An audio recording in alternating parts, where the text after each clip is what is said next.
மற்றும் ஒரு அண்மை செய்தி. ரஜினியின் கூலி படத்தில் அனுமதி இல்லாமல் என் பாடல் பயன்படுத்தப்பட்டுள்ளதாக இளையராஜா சன் பிக்சர்ஸுக்கு நோட்டீஸ் அனுப்பியிருக்கிறார். அண்மை செய்தியாக பார்த்து வருகிறோம். சன் பிக்சர்ஸுக்கு இளையராஜா நோட்டீஸ் அனுப்பியிருக்கிறார். அண்மை செய்தியாக பார்த்து வருகிறோம். வா வா பக்கம் வா பாடலின் பதிப்புரிமை என்னிடம் இருப்பதாக இளையராஜா சன் பிக்சர்ஸுக்கு நோட்டீஸ் அனுப்பியிருக்கிறார். ரஜினியின் கூலி படத்தில் அனுமதி இல்லாமல் இளையராஜா பாடல் பயன்படுத்தப்பட்டிருப்பதாக சன் பிக்சர்ஸுக்கு இளையராஜா நோட்டீஸ் அனுப்பியிருக்கிறார். இது குறித்த கூடுதல் தகவலோடு இணைகிறார் செய்தியாளர் மதியழகன். வணக்கம் மதியழகன், விவரங்கள்.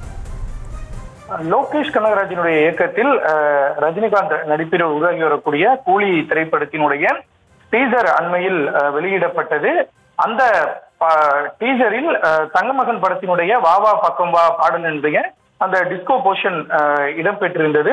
இந்த நிலையில் இந்த பாடலும் அந்த டிஸ்கோ போர்ஷனும் உரிய அனுமதியின்றி தன்னிடம் உரிய அனுமதி பெறாமலும் ராயல்டி செலுத்தாமலும் பயன்படுத்தப்பட்டிருப்பதாக கூறி சன் பிக்சர்ஸ் நிறுவனத்திற்கு இளையராஜா தரப்பில் வழக்கறிஞர் நோட்டீஸ் அனுப்பப்பட்டிருக்கிறது. இது தொடர்பாக வழக்கறிஞர் தியாகராஜன் அனுப்பியிருக்கக்கூடிய நோட்டீஸில் அந்த பாடல் ராயல்டி பெறாமல் செலுத்தாமலும் உரிய அனுமதியின்றி பயன்படுத்தப்பட்டுள்ளதாக தெரிவிக்கப்பட்டிருக்கிறது.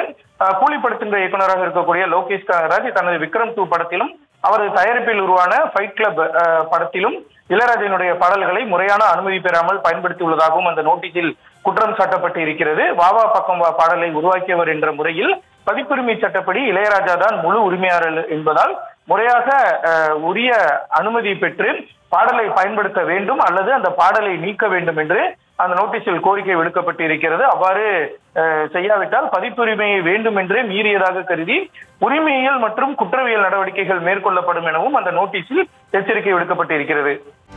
செய்திகளை உடனுக்குடனும் துல்லியமாகவும் தெரிந்து கொள்ள சப்ஸ்கிரைப் பண்ணுங்க.